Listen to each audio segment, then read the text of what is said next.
हमारे साथ बीजेपी के प्रवक्ता निखिल आनंद हैं। निखिल आनंद जी ये कह रही हैं कि इतने मायने क्यों निकाले जा रहे हैं नीतीश कुमार के बयान के?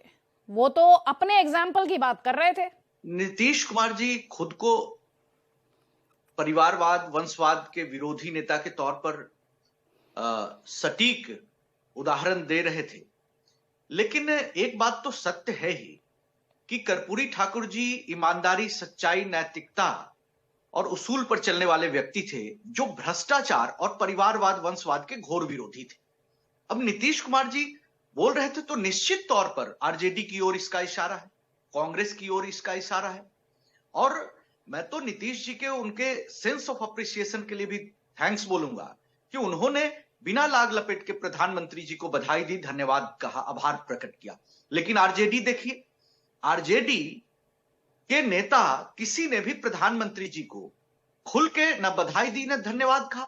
ऐसा लगता है जैसे कर्पूरी ठाकुर जी एक बड़े कद के नेता थे और उनकी विरासत लगता है कि आरजेडी ने खुद में समेट के रखी है। ये लोग परिवारवाद के पोषक हैं, वंशवाद के पोषक हैं, भ्रष्टाचार में आकंठ डूबे हुए हैं।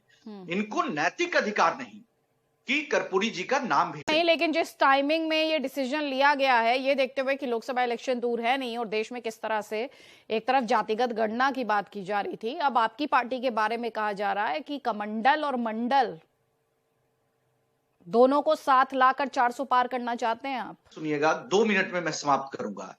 मेरा कहना है कि इसकी टाइमिंग की बात हो रही, कितना अच्छा सुंदर ओकेजन है कि जन्म शताब्दी वर्ष है कर्पूरी जी का और भारत रत्न का सम्मान उनको प्रधानमंत्री नरेंद्र मोदी जी ने घोषित किया। लेकिन प्रधानमंत्री जी के और निर्णयों के बारे में कोई क्यों नहीं बात करता है? उसकी टाइमिंग क्या थी? पिछड़ा वर्ग आयोग, राष्ट्रीय पिछड़ा वर्ग आयोग को संवैधानिक दर्जा दिया, 30 सालों से पेंडिंग था, और नीट में ओबीसी को आरक्षण दिया। आज केंद्रीय मंत्रिमंडल में 27 ओबीसी समाज के मंत्री हैं।